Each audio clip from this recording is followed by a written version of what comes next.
Friends, welcome back to the Film Alchemist podcast, the show where we look at movies we love, break them apart, to find out what gives them their magic. I'm your host, Josh Griffey, joined as always by my super annoying hipster and brunch date. Well, that's not me. I don't do that. Oh, that's you. That's you. Alex Dandino, of course. This movie is actually how I assumed your life was every day before you had a kid. But we'll get to that. Quick business notes, guys. Thank you again, guys. We've seen a lot of response lately, a lot of new subscribers and followers. Thank you. If you find the show somewhere where you can leave a rating and review, please do so, especially the quick 1 or 2 sentences helps us out a lot on Apple Podcasts. We appreciate that. As always, you can follow us on social. We have the Facebook, Instagram. We're all over Twitter. Film Alchemist 1. You can find us there. Also on YouTube, Nerd Alchemist, plural, with an S at the end. And if you guys wouldn't mind, if you like the show, take a second and share it with some of your movie-loving friends, man. That means the world to us, helps us grow the show. One more request before we get rolling. Next month, Alex and I are going to stuff your stocking. See, I always have to go slow so I don't mess up. As we do. Yeah, we gonna stuff that stocking, girl. So you guys, as fans, can offer us movies you'd like to see us cover. No theme required. It doesn't have to be a Christmas movie. Any movie that we can both find and watch, right, we will cover on the show. We have 2, right? We're already doing Annihilation and I Saw the Devil, so we're clearing out some back catalog requests, but we have room for more. So if you listen to the show, get at us on any of our socials, text, email, however you find us or know us, and tell us what you want us to cover, and we'd be happy to do that. All right, so Alex, today we are wrapping up the Pod Breaks Bread theme. We are. I'm a little under the weather, guys, so bear with me if I sound a little sniffly as the show goes on. Today we are ending on It's a Disaster. Alex. Yes. Why did we add It's a Disaster to the Pod Breaks Bread month? You know, it was between this and what was the other one we were going to do? Clue. Clue. It was between this and Clue. We chose It's a Disaster. I mean, personally, I chose it because I wanted to do one that some of you might not have seen and probably saw like flipping through Hulu and were like, the fuck's that? And then just slipped right over it. It is a really, really, I like this movie a lot. It does all of the things that you're not supposed to do in movies, which is like, if you have a movie with one location, like, got to spruce it up with a little bit of action here. It's very talky, but it's very fun. I love this movie. It is a very off the beaten path kind of flick, and it's also sort of the way The Invitation is, where there's literally like a grand total of 3 people you recognize, and everyone else is just kind of acting their ass off. It's cool. Yeah, I think what's fun, and the reason we opted, because we originally had picked 5, realized that's one Thursday too many for us. So we went with this one over Clue because I think our rationale was very simple, which is, when will we get back to this? Clue's going to come up. Clue is a beloved cult classic. Right. Someone's going to want to double feature it. It'll pop up eventually, right? Any number of scenarios where we'll get to that film. This is one of those movies. I happened to see it the weekend it dropped in L.A. in a really small theater in Los Feliz. So I was able to see it, and I remember not a lot of people were there, and me being like, guys, you got to go see this movie, and next thing you know, it's already gone.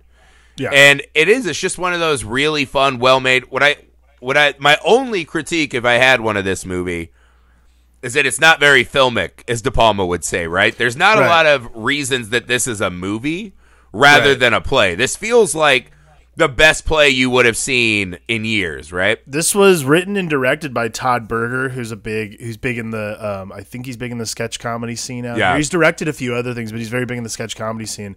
So like, I think this concept, the thing that's I like about this is this concept feels like it maybe started as an improv exercise and then became a sketch and then just germinated into a play, which they're like, we could totally make this into a movie with like, 3 of our cast members, and then like David Cross thinks he's interested. So like that, I think, is probably, again, this is the kind of movie that I like when it gets made, because it proves that you don't have to make like, you don't have to have like crazy talent in a smaller movie like this for it to go off, because this movie is one of those things that flies under the radar, but people have talked about it, people know about it is decently known, and there are some bigger names in the movie that do very nice work, but everybody gets a bit. I think I like that the most.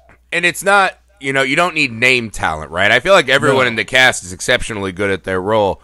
What I think is funny too is it just shows you, this is something I heard Seth Rogen say years ago, is that he loved Total Recall so much more than other movies because he's like, it just shows you the extent that an audience will go with you, right? Right. If you just play, like, just take them as far out on the fucking limb as you want, and they'll go with you, man, as long as they're having fun.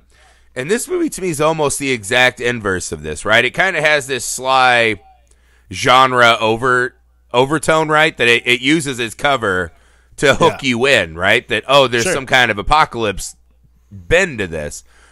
But really, while it's omnipresent and does alter the decision-making, it's not truly wildly important to the narrative. I mean, I think what's great, again, this is like a wonderful use of this narrative device, because we actually talked about this when we talked about The Invitation, because these two movies are eerily similar, actually. Right. The thing that the It's a Disaster plot does better than The Invitation is, and we talked, again, why is he not just fucking leaving? Who gives a shit about this horrible dinner party during The Invitation? What's great about this is it uses its plot device, which is like this cataclysmic apocalypse event, to literally lock these people in the house together. Right. That is textbook 101 awesome writing, because literally you can't leave the house or you'll die. So the alternative is you sit in there and like suffer a comedy of manners with these idiots you don't even like anymore. I mean, it's beautifully executed too, because I think I misspoke a little bit, right? Not that the apocalyptic stuff doesn't matter at all to the narrative. But it's, you could make this movie without the apocalypse, right? Just, they're just saying because they're having emotional throwdowns, right? Or something like that. This is the last time our friends hang out. Whatever. Right, That's kind of what The Invitation did, right? Is, we just haven't seen each other for a while. We feel obligated. This one, though, not only is it brilliant in how it catches them in the world, right? They can't leave. It also puts them in these morally ambiguous moments where decisions are made because, this is probably it. And so it's this really funny moment of watching these people as the clock is ticking. Yeah. People who have been friends for a long time and seemingly have made a lot of effort to stay connected, maybe meeting each other for the first time, everyone, right? And I think that's the really brilliant part, because what struck me right off the bat was this is the movie, this and The Invitation, but this one much worse, where I immediately, it made me feel better that I had moved out of L.A. Because I still, to this day, I'm like, man, I miss my L.A. friends, right? Like, my social life in L.A. and my, buddies and this and that. These people are fucking unbearable. It's something that I didn't register when I was younger, saw it in theaters, and lived in L.A., and hung out with people like these characters, right? Totally. Where I had forgotten just wildly unlikable. In the first 20-some minutes of the movie, right? I don't know who you bond to or who you like. I mean, our lens is kind of David Cross, because he's also just being accosted by these landmines of a history that he's not a part of. But it is, I can't think of another movie that has a less likable opening act. Like, because essentially the break into two, right, is when the wife's like, I'll leave. We are getting a divorce. Right. And Hazmat suit guy shows up, right? Everything before that, I mean, the arguing over the song and the vegan shit and just every fucking thing, right? Unbearable humans. Rob Zombie level unbearable. I mean, I think it starts right off the bat, honestly. Like, this is the thing that I forgot this is how this opened, but like the opening gambit in the movie is when Julia Stiles and David Cross walk up to the front door, and the woman played by Erin Hayes, she opens it, and like she's so fucking rude to him. Like, she's like, "Oh, is this the new one?" Like that kind of thing. I'm like, that's like that weird sitcom-y thing. But again, like, there's these strange little sitcom-y bits that are forgiven because the premise itself is so strong. because you kind of know what's going to happen. You kind of have a feeling. There's this foreboding sense rather than like the way the invitation works, which is like he's there kind of in this like hero capacity still where he wants to save people almost. This one is literally that man, one all these plays a people little just, more. Yeah, that one has a whodunit element where we're constantly searching for what is out of place. In this one, they all seem wildly comfortable being around people that all seemingly hate each other. Yeah, which I think is really fun to play because we've all been there. We've all been at that party. This one's about like who's the worst friend in our group here. Like everyone has that group of friends. Whether you realize it or not, you have that group of like 6 or 7 friends, that collective of like, and I mean, look, I have it. I didn't know I did until like we moved up here and then we constantly saw our friends and like, you know, Andrea and I still have friends that we see like for holidays and stuff. And sometimes I look around and I'm like collectively, I'm like, I think I might be the worst one. Like I have a feeling I'm that guy. Like, no. If you are imagining that you're the worst one, you have a level of insight and introspection that the worst people cannot have. The person who's the worst is the guy who's like, God, I fucking killed it at that party today. That guy's guaranteed worse than you. The guy who's the worst one is the guy who's on the phone trying to snag an Alpha Flight comic from someone selling it for $5.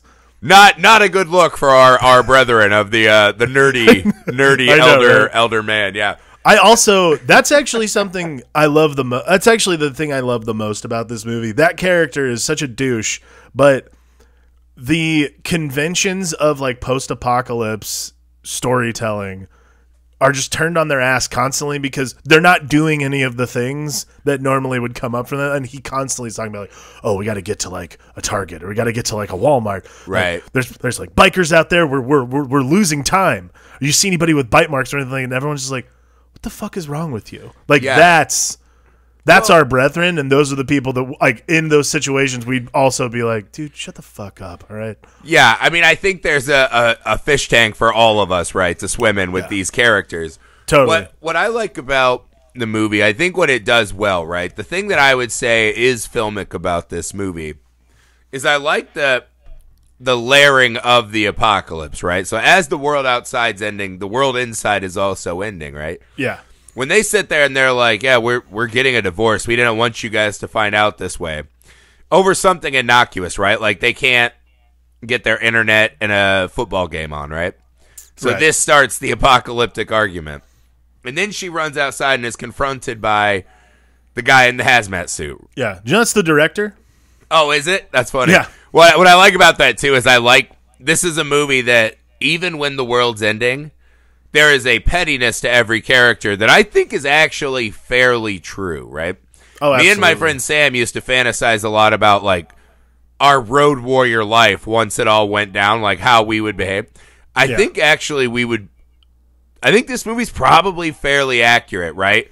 I think there would be a lot more sex and drugs, but I think that on the way out, I want to get that one last shot or satisfaction. Like, this I think is that's absolutely the point. That it's movie. Always what is that?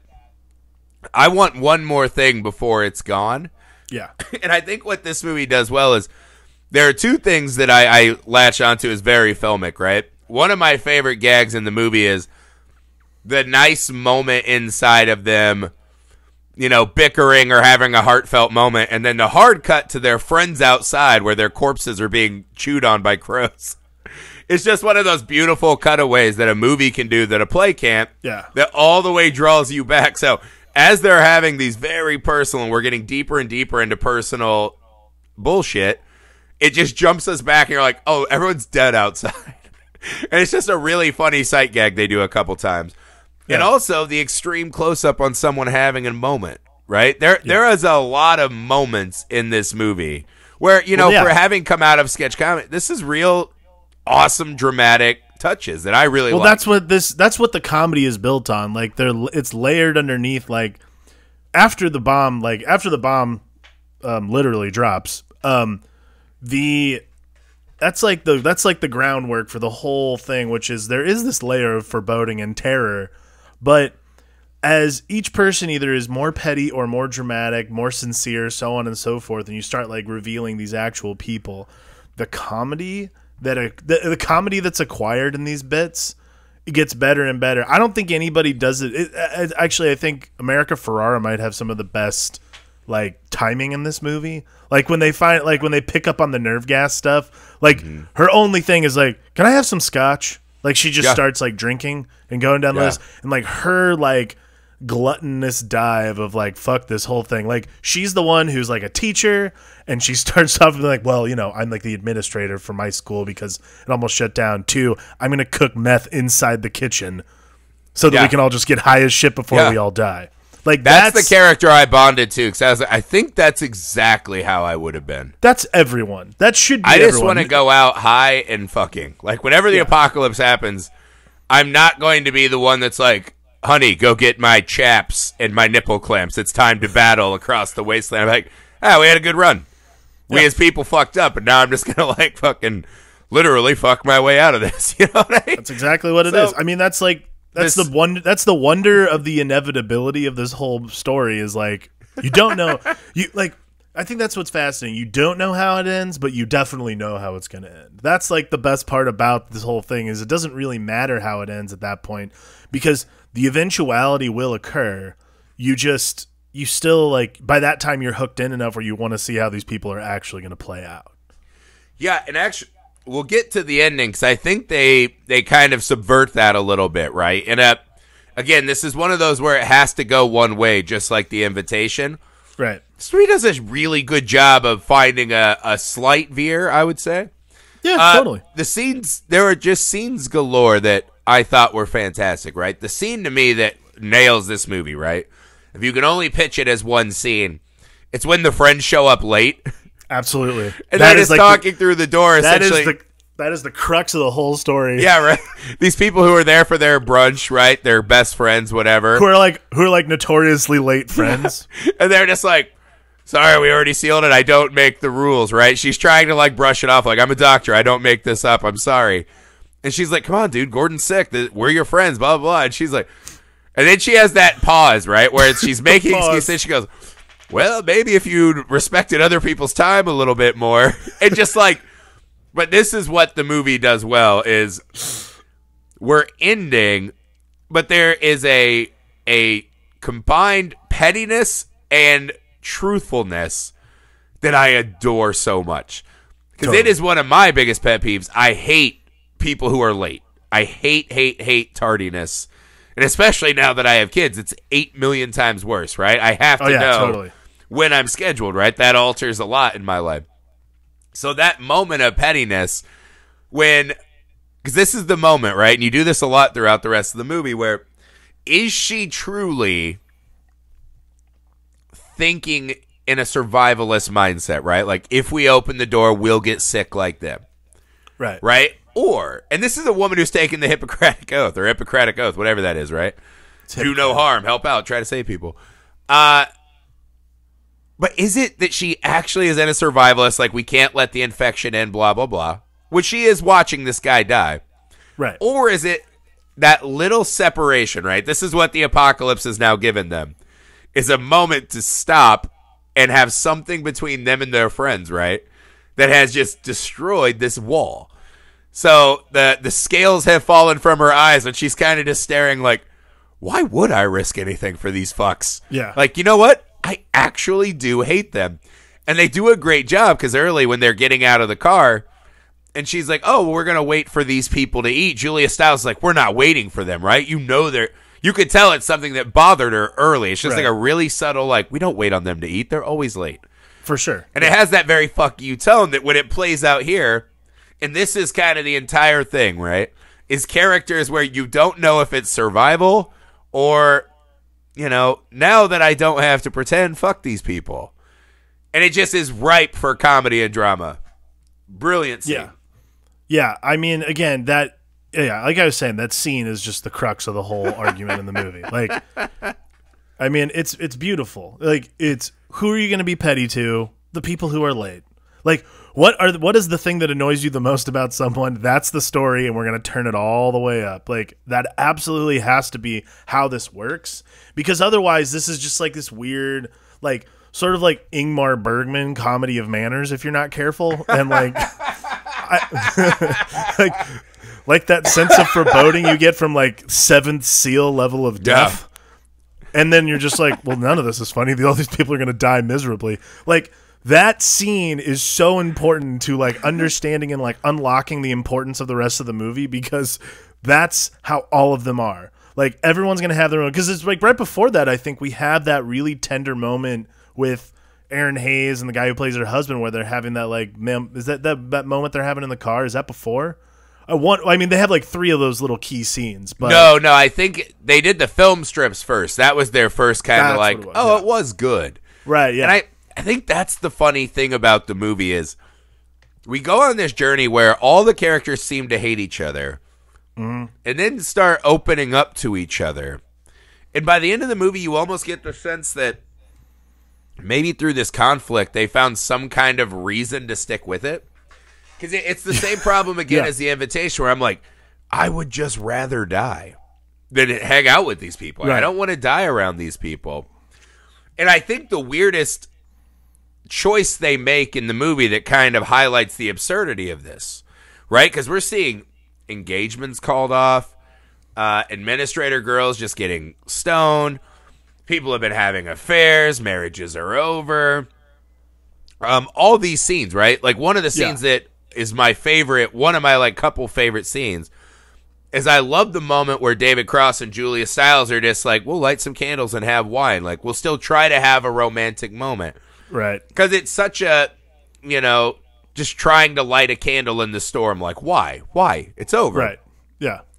But it kind of shows the absurdity of all humanity, right? Like, that's all we're here for, is just to have that one moment of warmth in a just endless sea of black. Well, like, and it's so warm and tender. But here's the weird part, right? So as you see people grappling with real issues, who are the most honest and happy people in the entire film?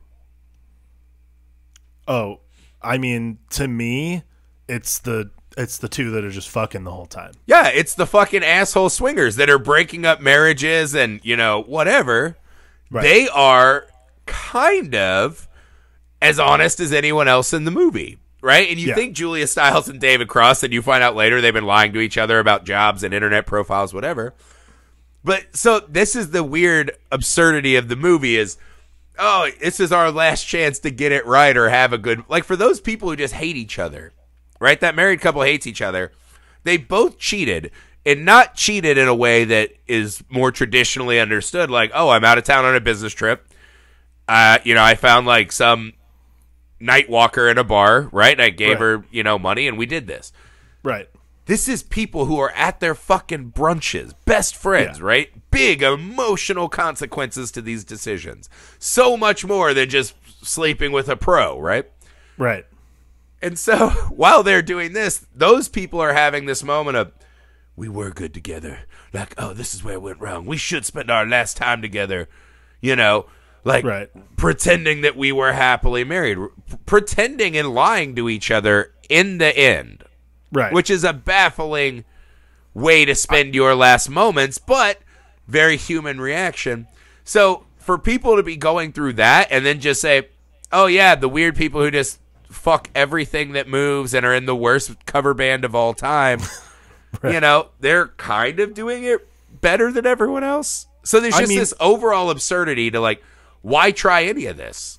Right. I mean, like, those 2 are the passive acceptance of the real, like, grief of impending doom, Like, they're the perfect prototype for, like, we're here. Let's just, like, make the best of it. I mean, to the bitter end, too. Like, they're the ones who have probably one of my favorite lines in the movie, which is, like, everyone's sitting around the table, like, the whole, like, basically you get to the end, and like the David Cross reveal where he's like this weird born again Christian, which is hilarious because it's David Cross and he just pulls that off so well. But like they're all sitting around the table and then America Ferrera starts like saying what's going to happen if they all like continue living, which is like they get zapped with VX nerve gas and they all like start just exploding from within. Horrendous, yeah.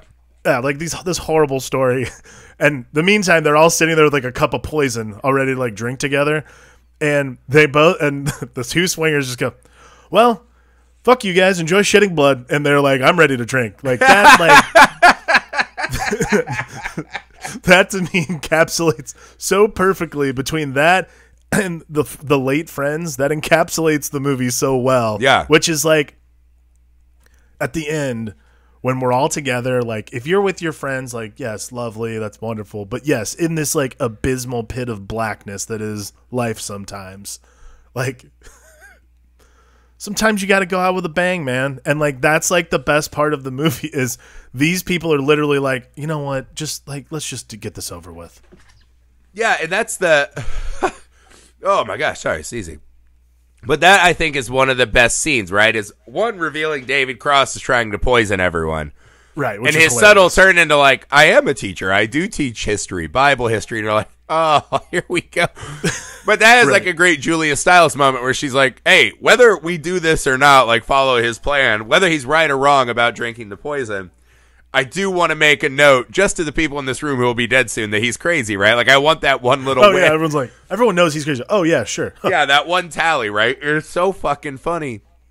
And this is what I love about the ending too, because the thing the movie does really well too, for a movie of this size and scale, is one of my favorite things where we have to extrapolate out what's happening. Right. They do this a bunch where you'll overhear something, or like when the telemarketer from Manila calls, I was like, that's fucking great. Brilliant, right? And they're just like, oh, the bridge, oh God, but they never say exactly what's happening, so we're doing all the work, right? Right. Like, oh, a couple bombs went off downtown, who knows what kind. So with a little bit of information, we're doing the work. And that's kind of what's happening at the end, is there's still this, and I think this is the good thesis of the movie, right? Which makes it more enjoyable than just, watching these insufferable fucks be terrible to each other. Is even at the end, when all the secrets are laid bare, right? And let's even say it's a hoax. Their tomorrow is going to be real bad, right? Oh, yeah. Like once you've done the apocalypse happens no matter what for these 6 people. Yeah, like the brunch shit is over, right? And David Cross has that heartwarming, like, let's do it like we thought. Oh yeah, I'm trying to kill you. But what is funny, and the way the movie mirrors the opening scene, which is, oh, I hate when like we're listening to a song and it's hitting the crescendo and, people turn it off, like finish the song. Right. That's exactly what this movie does, right? Where they have that great bit where they're all like, why did you drink it? What do you... He's like, Dave Cross, like, I actually thought this, so good for me, because I knew you guys were going to check it out. And it's like 2 or 3 times where they're all like waiting to see who's going to drink it. And I think that's the brilliant part, and it just cuts off, because it doesn't matter to us. Right. To see that, right? Because we already know that this is all over, right? Oh, yeah. But that's what I like is these fucking terrible, terrible people who really deep down probably hate each other. Yeah. That's a question I can ask you in a moment, but like them still clinging desperately to these reasons to stay around, knowing what's coming. I mean, that's the thing that I love the most about that swinger couple, because they have the last lines in the movie, because she's like, okay, what the fuck? And then it cuts to black.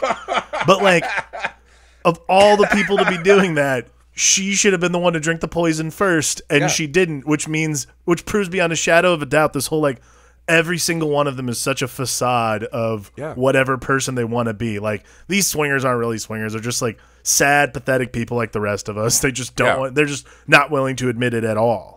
Right, well, their fear is not like, oh, I hope we have enough money and we're stable, but that someone will think we're boring, right? Like, I know those people. Totally. We all have a streak of that, too. But what I confronted with cold, hard realities in the movie, watching these people rewrite new lies is fascinating. And again, when America Ferrara lays out, this is what's going to happen, like boils on your shit, like, the blood and everything, it's so gross and gnarly. And like you said, the swinger couple not drinking it is the one where you're like, oh, well, they're poking fun at the absurdity of all this. And that's kind of that couple's job narratively throughout the movie. Right. But, yeah, why? Like, why? And this is another one of those moments that's really funny is nerd boyfriend, right? Who's just trying so desperately to, like, figure this out and, make plans. He has the ninja stars. He's like kind of like a grown-up Napoleon Dynamite in this movie. Yeah.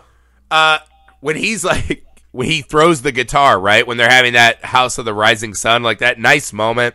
They've all kind of danced and rabble-roused like the Wild Things, and they're just having this nice moment of just pathos, right? Like, we're just going to sit here and, like, sit in emotions and let ourselves baste in this trauma, and he throws the guitar and he's like, I'm escaping. I don't know how long it'll be, but I'm going out fighting. I'm not laying down like a dog. And somehow that guy who they all hate, he has some of the least value to the group, right? And has a very dumb plan, right? And he interrupts their moment of joy, right? This party to say, hey, let's go out and maybe die an even worse death. They all still get in the car. So while everything's falling down, I think the underpinnings of these people are still desperately trying to convince themselves that there's a reason to keep going. Yeah. I think that's important to the movie. Oh, no, it's not as nihilistic as it seems at the outset. It's uniquely important because, like, there's nothing more. The more we watch, like, movies like this, not this, but we've watched a lot of foreign movies, too, and there's nothing more American in ideals than we'll survive. We'll get through this.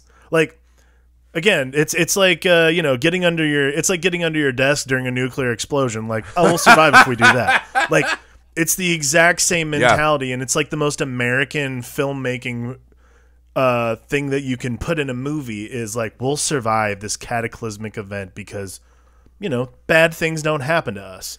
But also they're upper middle class white hipsters, right? Exactly. So they're all like, this is gonna be all right. We'll be fine. We'll figure it out. Like, hey, like we put duct tape on the walls. We're fine. Like nothing bad will happen. Yeah. But like our town has a Whole Foods. We'll be all right. That's like the crux of the argument, though, and that's the thing I love the most about this. Really love the most about this movie is that throughout the entirety of the story, everyone is still clinging to the idea that maybe it's not. Maybe it's all right. It might not be a thing. Like there's still this like we've heard the guys from Manila watching the news. We've heard the radio report that cut out. We've had a guy show up in a hazmat suit. The friends who died on the front line. Yeah. And yet they all load in the car thinking they're going to outrun gas. Like that's true. It's like this like microcosm of friendship too. It's like you're willing to put your friends through so much shit, but at the same time, like you still want to stick together, like to prove that you're that good of friends, like you're better friends for it and all that bullshit. But like if people like this were sitting in rooms together like this and something bad happened like that, absolutely not. Like I mean, like at least the David Cross guy would have been like, I'm getting the fuck out of here. I don't know what's going on. Yeah. Like that's like the amazing thing about the movie is even David Cross gets lumped in with these characters, and you kind of totally forget that he's the new guy until the end. Well, I think what the movie does well is it kind of breaks us all down to these kind of whatever everyone is and what lies they're crafting throughout the movie. By the end of this, we are all just, because that's like one of these things, right? This movie's like idiosyncrasies. It's trying to like sprinkle them everywhere. So you know that it has indie cred, right? And at the end of the movie, right, I sit there and I was just kind of like, no matter who these people were, what all of them are is just kind of this collection of fears about what they aren't. Yeah. Right? And even in the end, right, when they're about to drink rat poison and the nerd, right, grown-up Napoleon's just like, I really don't want my last drink to be Merlot. Right? Because even in the end, he wants to make it known that he has this refined palate of sorts, right? I understand. I would just really like a white wine. Like that. I love the idea of making demands as like, the meteor is coming down, just like us, the dinosaurs, just being like, if I could talk to the manager one more time, just so I don't, take this enormous grievance to my grave. In that scene, I was watching it and I was thinking to myself too, I was like, do you think there's got to be like, if in the history of like Jonestown and Heaven's Gate and all those guys, there's got to be one guy that, I didn't really like this flavor of Kool-Aid actually. Like there was that one guy. There was that one guy who's there's like, always that guy, right? But I love that, though. I think it's one of the most human traits we have. Totally. And it's one of those things, right? Like, people are always like, oh, keep a thanks journal, right? Every day, wake up and say what you're thankful for. I'm as guilty of this as anyone, right? Like, little things in my life that, aren't a big deal, but I'm dramatic, so I get like, oh, woe is me. Right. And then you stop, and you're like, in your mind, you're like, God damn it, like, your kids are healthy, you're healthy-ish, you know what I mean? Like, you have food, you have a roof, like, what the fuck? People, eat fucking shit for breakfast, and they, don't bathe. You try to, like, sell yourself on being happy. Right. And then that, like, bitchy part of you just goes, shut the fuck up. Like, you don't understand my misery. It's like this little angel devil thing where you're trying to tell yourself, hey, it's okay. And the other party is like, no, be miserable. It's really such a quintessential part of all of us, right? Yeah, totally. In life in general, the whole kind of premise of this thing is just to stay alive long enough to get more things, to continue to stay alive and keep littler versions of you alive, right? Right. If you really boil down what the meaning of life is, like on just kind of like game theory level, that's all we're doing here. Right. So it makes sense that even at the end, even as giant emotional truths are happening, there's still a part of us that's making it, well, it's a little worse for me because I have to drink Merlot. Or it's a little worse for me because this guy who was the rock of the group throughout the apocalypse, he is pretty crazy, right? Like, they're all still trying to register that last, but don't forget about me. Yeah, I mean, there is, like, the ultimate...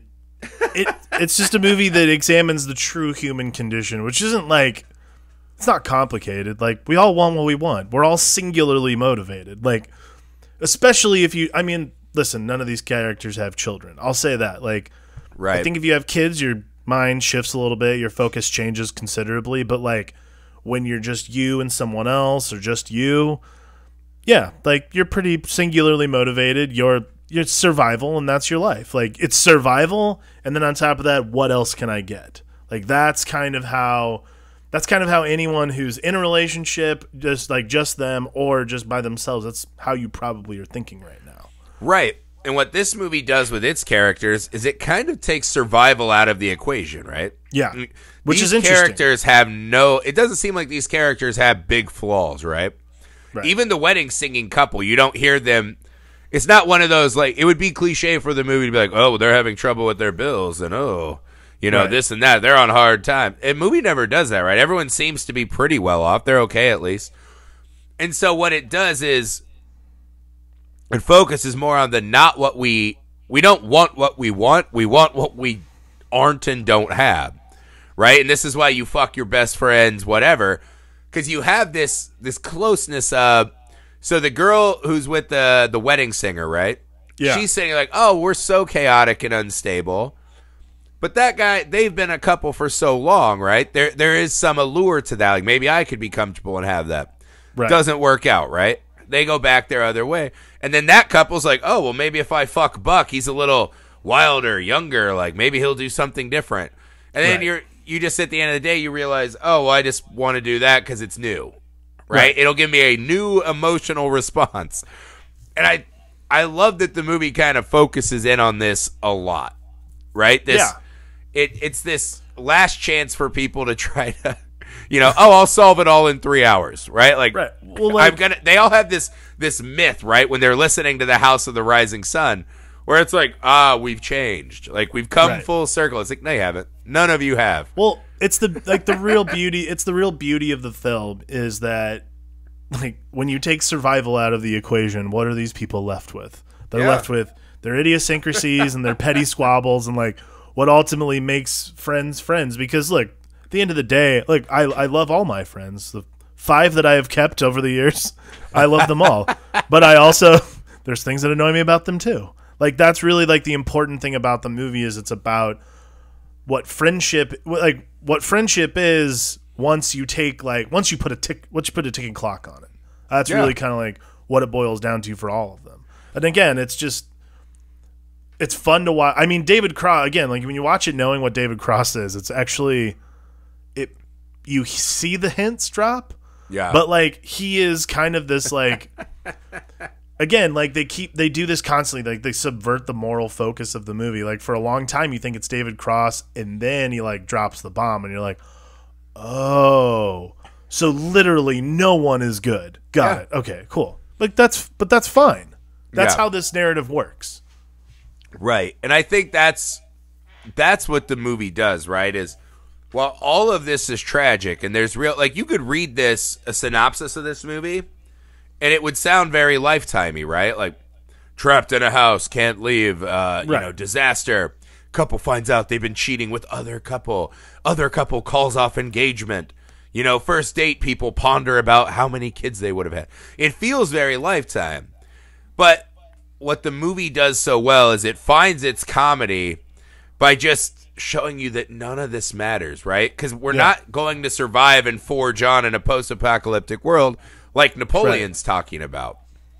Yeah. And so we are just left with this kind of notion, and I think what the movie does exceptionally well, too, is I think a lot of us have friends that we think fill a part of us, right? Or spouses. It's kind of this, oh, well, if I have them, we'll be this together, like a, fucking Megazord from Power Rangers. Right, when you take that away, and you're like, oh, I'm fucking done. Like, I'm dead. Yeah. You start pondering who you were and what was your value. And I think universally most of us would say, I didn't do good enough, right? It's just like a built-in flaw of us. Again, we need more and more and more.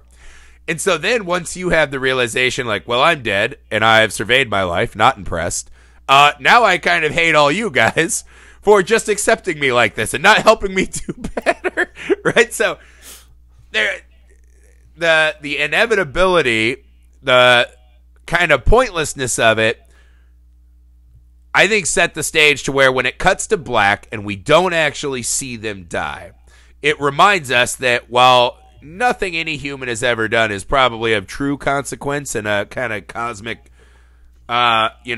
sense, everything we do is wildly important, right? Like, what else is there? It's the only game. It's the only game. I think that's the best part about the movie is that, yes, in the cosmic grand scheme, it doesn't matter. It's the idiosyncrasies in our lives that are hugely important on a metaphysical scale. I'm not sure. Let's just start using big smart words that I don't understand. Yes, well, it's like metaphysics. Even in the world of the film, right? Even all the way to Manila, it doesn't matter, right? Yeah, who cares? But what is true is that while they're shitty people and they've all betrayed each other and their world is ending, at least they're not going out alone, right? Yeah. They had a couple yucks. Also, right? I'd rather go out drinking wine with someone than Hazmat Suit Guy. I don't disagree. Also, I want to give this movie a serious credit. Great Florida joke. Wonderful Florida joke in this movie. Oh, the Orlando? Yeah, perfect. We're a podcasters that definitely love Florida jokes. Yeah, I think it's a perfect mix of kind of an American drama, like a play. Like, this could have come out in the 80s. Oh yeah. Is this, well, if the Russians nuke us, right? Here's what it would look like, right? This could have come out in the 80s, the early 2000s. Like, just in general, this is a great. It came out in 2012. Right. Like, in general, I think this is a great movie about the. It's great. This movie's a great about how futile things are, but how important the futility is in our lives. Yeah. Well, it's this kind of giant SUV of this is the perfect American play, right? We hear a lot of talk about that, like the lone American playwright. Look at what he's done, exposing us. So it has this all the structural features of this kind of this will be important to us, and then at the end it's just filled with fucking clowns, right? And I feel like that's the perfect summary for all of us and life in general. So while it has all these big structural concepts and, tools, it really is just there to deliver this really funny mirror to look at ourselves through. Yes. And I think it's a great final pod breaks bread, right? This is a very memorable and underseen movie dinner scene, man. I think it's just a fucking fun movie. Definitely. A perfect blend that just really accomplishes a lot more than it should have, probably. So that's it, guys. The pod has broken bread. Next month, we're coming to stuff your stockings in a fun way, right? Tell us what you want. Yeah, your chimney socks. So tell us. Santa Griff wants to know what you want in your stocking. I'm going to reach out on Twitter and stuff, too. But you guys tell us. If you reach out and you give us a movie, we are going to try to do as many as we can. We can't cover everyone. If all of you came at us at once, that would cover the show for the rest of eternity, probably. But we want to get as many done as we can, ideally doing like 2 a week, right? Because that's the most important thing in the show to us is we just want to have talks about movies we all love, man. So what better way to do that than to you tell us what you want specifically? So that's it, guys. Hit us up. Again, leave us a rating and review. Share this on your socials with a friend who likes this movie or any of the other movies we talk about, man. For the Film Alchemist, I'm Josh Griffey. I'm Alex Dandino. We'll see you next month. Peace.